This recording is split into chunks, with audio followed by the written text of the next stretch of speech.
What if I told you that right now, as you're watching this video, there are entire cities lying perfectly preserved on the ocean floor? Cities where people lived, loved, traded, and built magnificent structures, all now silent kingdoms beneath the waves? Welcome back to Ancient Underwater Mysteries. Today, we're diving into 6 of the most incredible underwater abandoned places on Earth. These aren't just ruins. They're time capsules that reveal shocking truths about ancient civilizations and remind us just how quickly everything we know can disappear forever. Our first stop takes us to the Caribbean, to a place that was once called the wickedest city on Earth. Can you imagine a city so notorious, so filled with pirates, prostitutes, and plunder that people believed God himself struck it down? Port Royal, Jamaica, was that city. Picture this. It's 1692, and Port Royal is the unofficial capital of the Caribbean. This isn't some small fishing village. We're talking about one of the wealthiest and most important trading centers in the New World. The harbor is packed with ships from every corner of the earth. Pirates swagger through the streets with pockets full of Spanish gold. Merchants make fortunes overnight. The city was built on a sandy peninsula jutting into Kingston Harbor, and by the 1660s, it housed over 6,500 people in just 51 acres. That's denser than Manhattan today. Can you imagine the chaos, the energy, the absolute madness of this place? More money passed through Port Royal than through any other port in the Americas, historians tell us. This was where Captain Henry Morgan, yes, the guy on the rum bottle, counted his treasure, where Blackbeard himself might have walked the streets. But here's what makes this story absolutely incredible. On June 7, 1692, at exactly 11:43 in the morning, everything changed in less than 3 minutes. A massive earthquake, measuring what we'd now estimate at 7.5 on the Richter scale, struck without warning. But this wasn't just any earthquake. The sandy foundation that Port Royal was built on turned to quicksand in a process called liquefaction. Think about that for a moment. The ground literally turned to liquid beneath people's feet. Entire buildings, some 4 stories tall, sank straight down into the earth as if they were being swallowed by a hungry giant. Ships in the harbor were thrown onto the roofs of buildings. A massive tsunami followed, pulling even more of the city into the depths. In those 3 terrifying minutes, 2/3 of Port Royal simply vanished beneath the waves. Over 2,000 people died instantly, and another 3,000 would die from injuries and disease in the following days. The survivors were convinced this was divine judgment. After all, how else do you explain the sudden destruction of a city known for its sin and excess? But here's where the story gets even more fascinating. Because Port Royal sank so quickly, it was essentially freeze-dried underwater. The lack of oxygen in the harbor sediment meant that organic materials, wood, leather, even food, were preserved in ways that shouldn't be possible.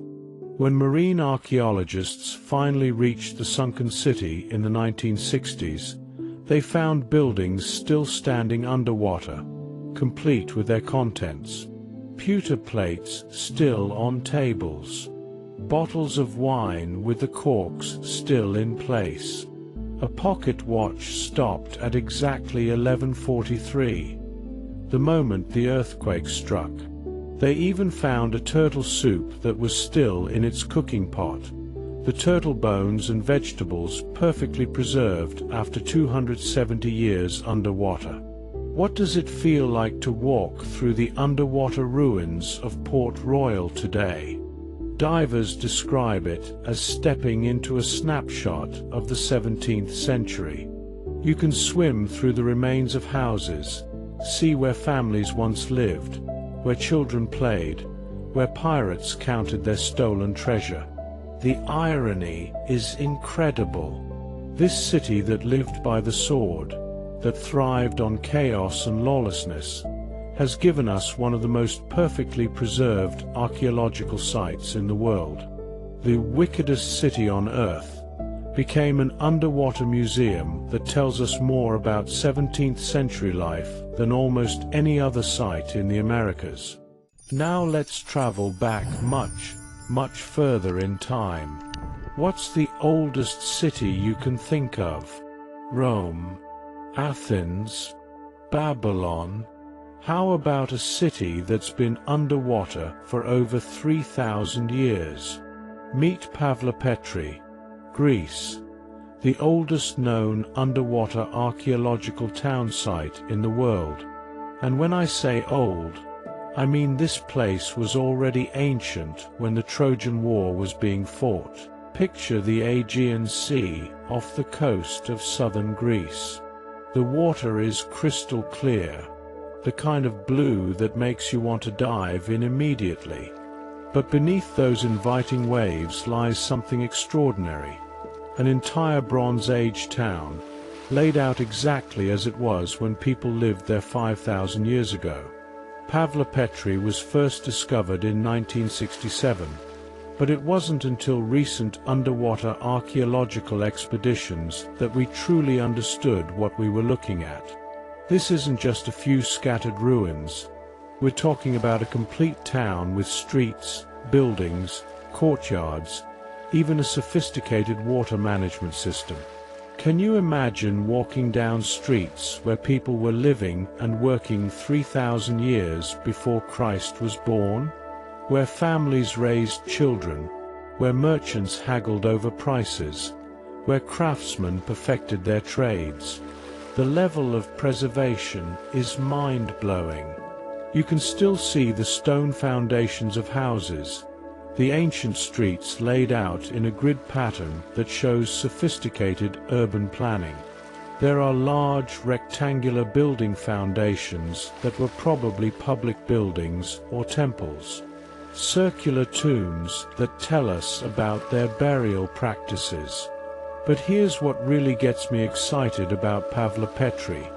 It completely changes our understanding of Bronze Age civilization. We used to think that ancient peoples were simple, that they lived in small scattered settlements without much organization. But Pavlopetri proves that 5,000 years ago, people were building planned cities with complex infrastructure. They had advanced knowledge of engineering, of urban design, of how to create functioning communities. The pottery found at the site shows that Pavlopetri was a major trading center. These weren't isolated villages. They were connected to trade networks that stretched across the Mediterranean. Goods from as far away as Crete and the Middle East have been found in the ruins. So what happened to this thriving Bronze Age metropolis?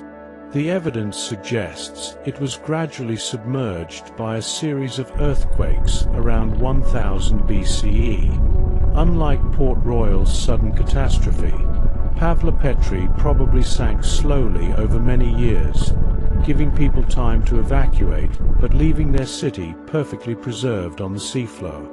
The most incredible part? Marine archaeologists believe that what we can see of Pavlopetri represents only a fraction of the original settlement. Much of it is still buried under sand and sediment, waiting to be uncovered. Think about what that means. We're looking at the tip of the iceberg of a 5,000-year-old city. Who knows what other secrets are buried beneath those ancient streets?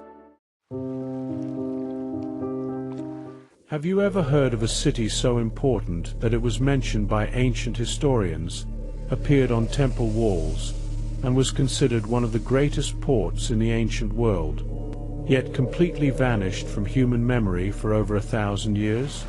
That's exactly what happened to Thonis Heracleion, Egypt's lost gateway city that disappeared beneath the Mediterranean Sea. For centuries, scholars read about Heracleion in ancient texts. The Greek historian Herodotus wrote about it. Ancient Egyptian hieroglyphs mentioned it, but nobody knew where it was. Many historians began to think it was just a myth, a legendary city that never really existed. Then in 2000, French marine archaeologist Frank Goddio made one of the most spectacular underwater discoveries in history. For miles off Alexandria's coast, 150 feet beneath the Mediterranean, he found the lost city of Thonis Heracleion, and it was even more magnificent than the ancient texts had described. Picture this.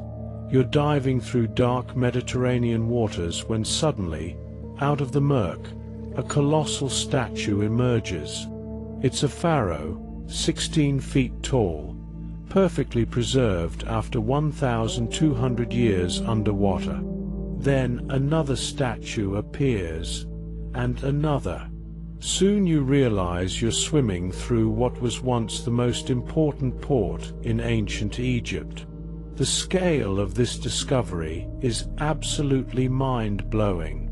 We're talking about 64 ancient ships, 700 anchors, gold jewelry, bronze vessels, and statues that are so perfectly preserved they look like they were carved yesterday.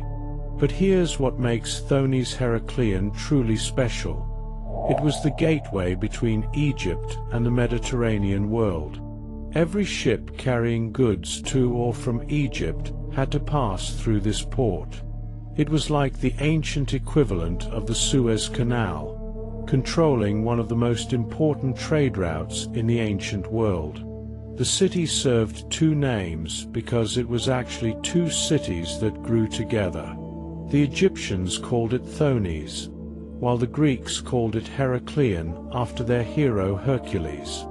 For over 800 years, from roughly 800 BCE to 800 CE, this was one of the wealthiest and most cosmopolitan cities on Earth. Archaeologists have found evidence of massive temples dedicated to Egyptian gods, Greek shrines, and even traces of other Mediterranean cultures. This was a true melting pot where East met West, where different civilizations traded not just goods but ideas. So what happened to this mighty city? The evidence suggests it was gradually swallowed by the sea due to a combination of factors. Earthquakes weakened the foundations. The soft clay and sand that the city was built on gradually liquefied. Rising sea levels and soil subsidence did the rest. Unlike Port Royal's sudden destruction, Thonis Heracleion probably sank slowly over several centuries, which explains why so many artifacts and statues were left behind. People had time to evacuate, but not to take their heaviest possessions. The most incredible part? Archaeologists estimate they've only uncovered about 5% of the city. The rest is still down there, buried under centuries of silt and sand. Imagine what treasures are still waiting to be discovered. When you think about it, isn't it humbling? One of the most important cities in the ancient world, a place that controlled trade between entire civilizations, completely forgotten by history until 20 years ago. It makes you wonder what other lost cities are out there, waiting beneath the waves. Now we're going to dive into one of the most controversial and fascinating underwater discoveries ever made. What if I told you that in 1988, marine archaeologists found evidence of a city that might be 32,000 years old. A city that matches descriptions in ancient Hindu texts that many people thought were pure mythology. Welcome to Dvarka, the legendary gateway to heaven. According to ancient Hindu scriptures, particularly the Mahabharata, Dvarka was the golden city of Lord Krishna, a magnificent metropolis with 900,000 royal palaces, gardens, and lotus ponds. The texts describe it as the most beautiful city ever built, with buildings made of gold and precious stones.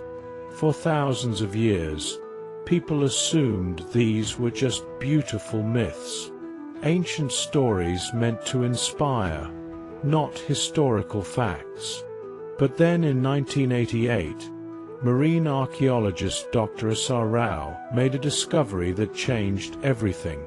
100 feet below the surface of the Gulf of Cambay, off the coast of Gujarat, India, sonar equipment detected what appeared to be massive artificial structures. When divers went down to investigate, they found stone walls, sculptures, pottery, and what looked like the remains of an ancient city. But here's where things get really interesting and controversial. When scientists tried to date the artifacts using various methods, some of the results suggested the site could be incredibly old. We're talking about dates that would make this city older than any known civilization. Now, I need to be clear here.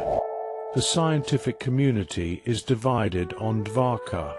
Some archaeologists believe the underwater structures are natural rock formations. Others argue that while there may be ancient remains, the extreme age claims are questionable. But here's what we know for certain. There definitely are artificial structures underwater off the coast of Dvarka. The question is how old they are and what they represent. The most conservative estimates suggest the site could be 3,000 to 5,000 years old, which would still make it incredibly significant. Even at this age, it would represent a sophisticated maritime civilization that existed much earlier than we previously thought possible in this region. What's really fascinating is how closely some of the underwater findings match the ancient descriptions. The texts describe Dvarka as having massive walls, sophisticated drainage systems, and grand architecture. The underwater investigations have found evidence of all these things. Dr. Rao's team discovered stone anchors, indicating this was indeed a major port. They found pottery that shows sophisticated craftsmanship. Most intriguingly, they found evidence of what appears to be a planned city with straight roads, rectangular plots, and a sophisticated water management system. The discovery raises profound questions. If even the conservative dating is correct, it means there were advanced civilizations in the Indian Ocean region much earlier than most historical models suggest. It changes our understanding of when humans developed sophisticated urban planning and maritime technology. But let's say, just for a moment, that some of the more extreme age estimates are even partially correct. What would that mean? It would completely revolutionize our understanding of human history. It would suggest that advanced civilizations existed tens of thousands of years ago, long before we thought humans were capable of building cities. The truth is, we're still trying to understand what Dvarka really represents. More research is needed, more careful dating, more archaeological investigation. But one thing is certain. There's something extraordinary resting on the floor of the Gulf of Cambay, something that connects us to our ancient past in ways we're still trying to comprehend. Whether Dvarka is 3,000 years old or 30,000 years old, It reminds us that human history is far more complex and mysterious than we often assume. How many other lost cities are out there, waiting to challenge everything we think we know about our past? Imagine the most exclusive resort destination in the ancient world. A place where Roman emperors built vacation villas, where the wealthy and powerful came to relax in natural hot springs, where some of the most scandalous parties in history took place. Now imagine that entire resort city lying perfectly preserved on the ocean floor, like some ancient Atlantis that you can actually visit. Welcome to Baia, Rome's lost Vegas, now one of the most incredible underwater archaeological sites in the Mediterranean. Baia wasn't just any Roman town. This was the playground of emperors. Julius Caesar had a villa here. So did Augustus, Nero, and Hadrian. When the Roman elite wanted to escape the politics and pressures of Rome, this is where they came. Located on the beautiful Bay of Naples, about 15 miles west of Naples itself, Baia was famous throughout the Roman Empire for its luxury and its scandal. The natural hot springs created by volcanic activity made it the perfect spa destination. But it was also notorious for being a place where normal Roman moral standards, well, let's just say they were more relaxed. The poet Ovid called it a place where virtue was often shipwrecked. Roman writers gossiped about the wild parties, the affairs, the general moral decadence that went on in Baia's luxurious villas. But here's what makes Baia absolutely fascinating from an archaeological perspective. It wasn't destroyed by war or abandoned due to economic decline. It was slowly claimed by the sea due to a process called bradyseism. Bradyseism is the gradual rising and lowering of the Earth's surface caused by volcanic activity. The same volcanic forces that created Baia's famous hot springs also caused the land to slowly sink into the Bay of Naples over several centuries. Today, the ruins of Baia lie scattered across the seafloor, but here's the incredible part. They're beautifully preserved and accessible to divers. You can actually swim through the remains of Emperor Claudius's villa. You can see the mosaic floors of Roman bathhouses, the columns of temples, the statues that once decorated the gardens of the ultra-wealthy. One of the most spectacular sights is the underwater statue of Emperor Claudius. It's a massive marble sculpture that now serves as an artificial reef, covered in colorful marine life. Can you imagine? A statue that once commanded respect in imperial gardens is now home to fish and sea anemones. The preservation is so good that you can still see the intricate details of Roman engineering. The sophisticated heating systems for the thermal baths, the complex water management systems, the beautiful decorative elements that show just how wealthy and sophisticated this resort really was. What's really mind-blowing is swimming through what was once the nymphaeum of Emperor Claudius, essentially his private grotto. The ceiling is gone now, open to the sea, but you can still see the niches where statues stood, the decorative elements that made this one of the most beautiful buildings in the Roman world. Marine archaeologists have even found evidence of the famous floating bridge that Emperor Caligula supposedly built across the Bay of Naples. Ancient sources describe how he rode his horse across the water, wearing Alexander the Great's breastplate, in one of his many displays of imperial excess. But Bayer offers us something even more valuable than spectacular ruins. It gives us a glimpse into the private lives of the Roman elite. This wasn't public Rome, with its formal ceremonies and political theater. This was where emperors and senators came to relax, to be human, to enjoy the pleasures that unlimited wealth and power could provide. The artifacts found in Bayer's underwater ruins tell stories of luxury beyond imagination. Marble imported from across the empire, intricate mosaics made by master craftsmen, statues that cost more than most people earned in a lifetime. Yet here's the humbling truth. All that wealth, all that power, all those magnificent buildings couldn't save Bayer from the slow, inexorable rise of the sea.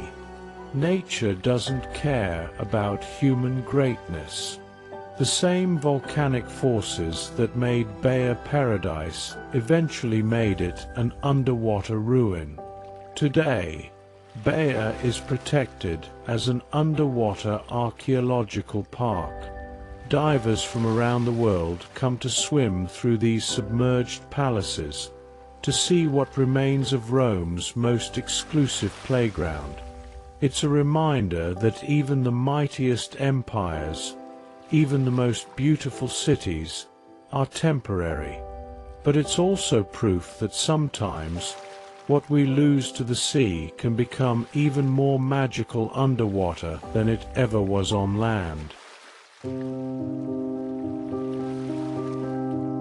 Our final underwater city takes us back to the very dawn of civilization, to a time when humans were just beginning to figure out how to live in permanent settlements, how to farm, how to build communities that could last for generations.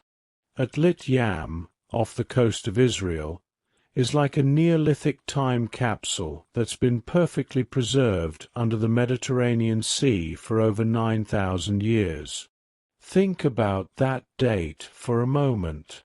9,000 years ago.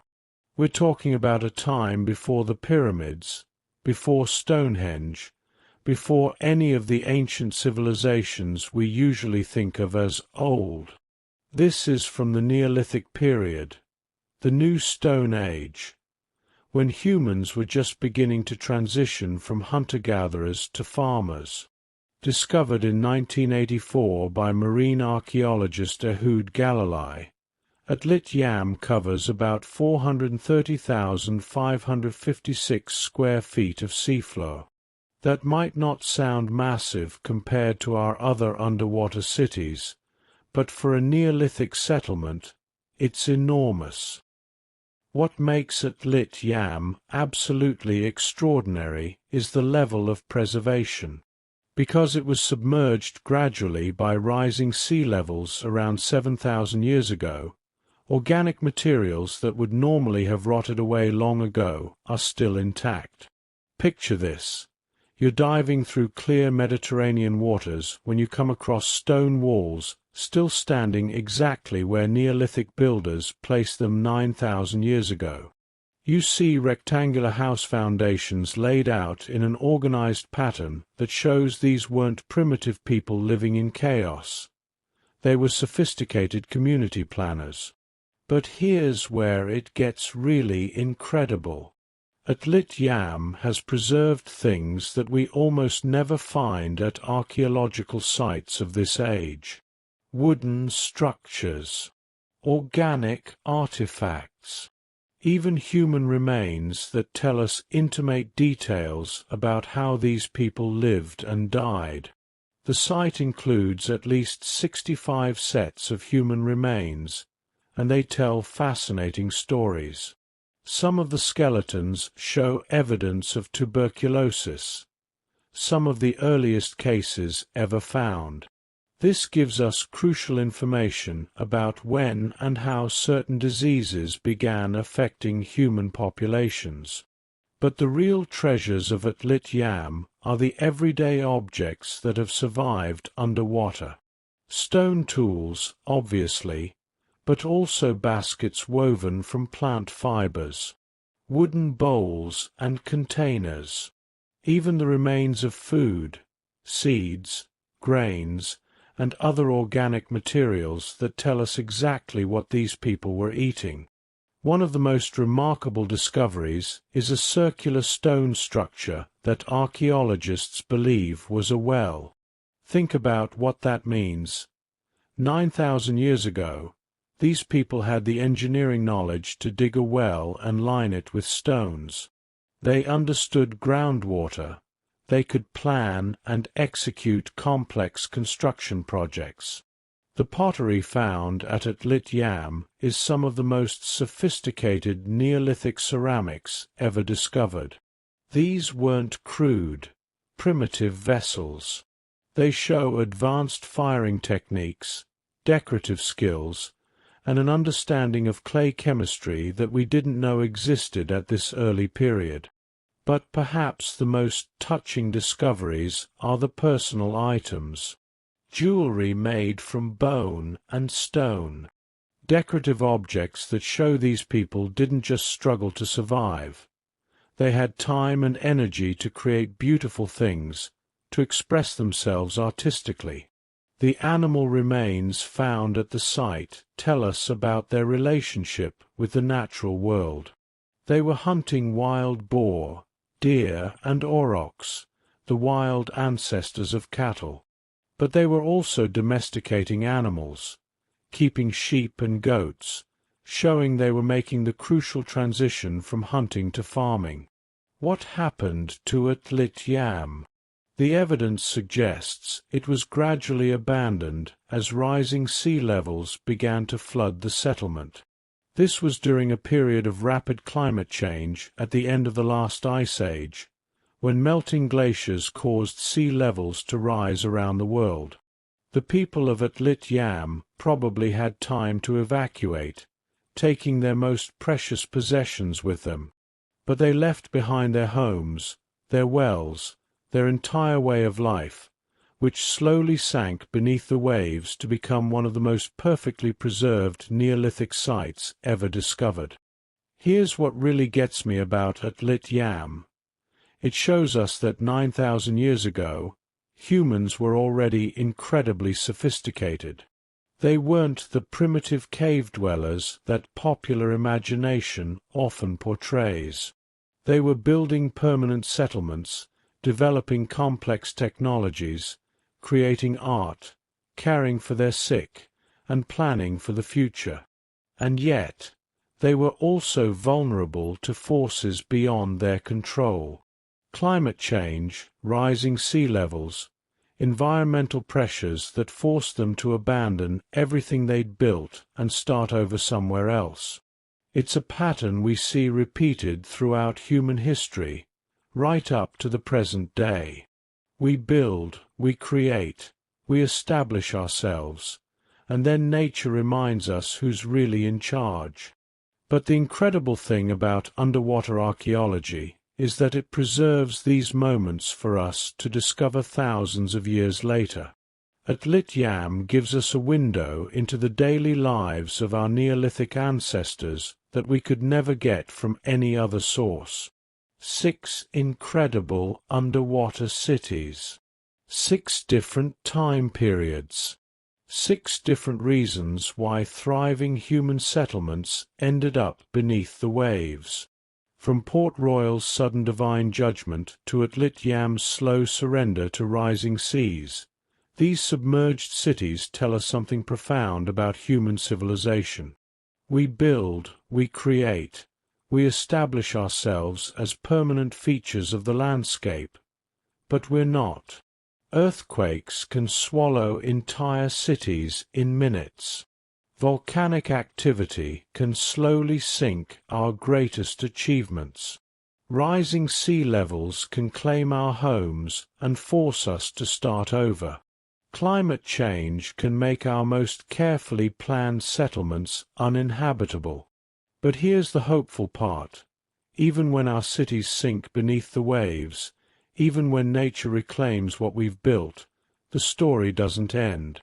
These underwater ruins become time capsules, preserving moments in human history in ways that wouldn't be possible anywhere else. They remind us that we're part of something much larger than ourselves, connected to thousands of years of human struggle and achievement. Every person who walked the streets of Pavlopetri, every emperor who relaxed in Bayer's hot springs, every Neolithic farmer who drew water from Atlityam's well, they were facing the same fundamental challenges we face today. How do we build communities that can thrive? How do we adapt to environmental change? How do we create something lasting in a world that's constantly changing? The answers might be different, but the questions remain the same. These underwater cities prove that human civilization is both incredibly fragile and remarkably resilient. Cities can disappear, but human ingenuity, human creativity, human determination to build something better, that's what survives. What do you think? Does learning about these lost underwater cities change how you think about our modern world? When you realize how quickly Port Royal vanished, or how slowly Bayer sank into the sea, does it make you see our own cities differently? Let me know in the comments what underwater abandoned place you'd most like to explore. And if you enjoyed this journey through history's lost cities, make sure to subscribe to Ancient Underwater Mysteries. We're just getting started uncovering the incredible secrets that lie beneath our oceans. Until next time, remember, the most amazing discoveries are often hiding right beneath the surface, waiting for someone brave enough to dive deep and look for them. Don't forget to hit that subscribe button and ring the notification bell. Next week, we're diving even deeper into the mysteries of the ancient world. Trust me, you won't want to miss what we've discovered.